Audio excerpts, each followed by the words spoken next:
Aabot sa 5,000 na mga security personnel ang nakadeploy na para sa gaganaping ASEAN Tourism Forum at ASEAN Foreign Ministers Retreat sa lalawigan ng Cebu. Sakop ng aktibidad ang mahalagang pagpupulong kaugnay sa turismo, business at investment forums na siyang daan patungo sa gaganaping ASEAN Summit sa bansa. Yan ang report ni Jessie Atienza ng PTV Cebu.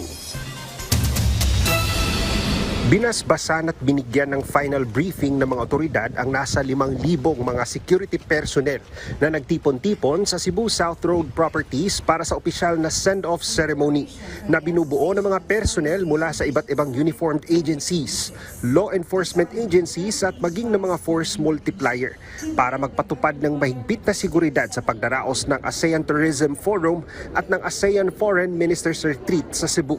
Sa lalawigan naman ng Bohol, naka-heightened alert din ng PNP dahil sa serye din ng mga pagpupulong ng ASEAN delegates doon na nakatuon sa enerhiya. Nakakalat ang kanilang route security sa lalawigan. At makikita niyo po ito na nakadeploy sa maraming bahagi ng city. Ito po ay part ng security measure natin as we host the ASEAN Forum 2026 here in the province of Bohol na patuloy po natin itong ginagawa halos gabi-gabi to make sure that the traffic flow will be easier for everyone, hindi lang po para sa ating mga delegates, kundi para din po sa lahat ng ating mga kababayan dito sa province ng Bohol. Sa loob ng 5 araw, gaganapin ang serye ng mga ministerial meetings, business at investment forums at maging mga aktibidad na nagpapakita ng turismo at kultura ng Cebu at ng Pilipinas. At dahil sa daang-daang delegadong dadalo sa mga pagpupulong at mga aktibidad, inaasahan ang pagtaas ng occupancy ng mga hotel at patok din ang mga lokal na mga produkto at mga serbisyo para sa mga banyagang bisita.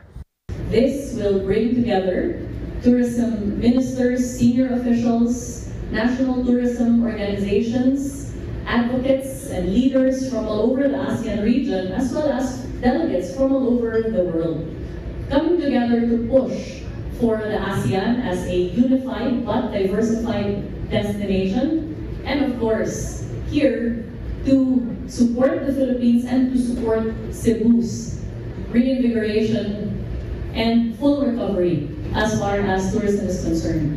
Nakalatag na din ang International Media Center sa isa sa mga hotel sa lungsod ng Mandaue sa pangangasiwa ng Presidential Communications Office kung saan maaaring ma-monitor ng mga taga-media ang mga kaganapan at mga pagpupulong ng mga delegado. Lahat ng mga magkukover ay pawang accredited at isinailalim sa screening.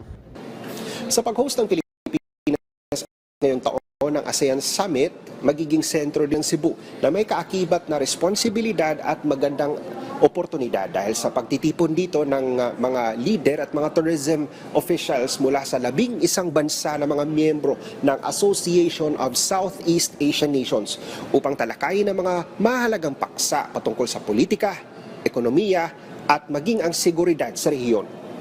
Mula sa PTV Cebu, Jessie Atienza para sa Pambansang TV sa Bagong Pilipinas.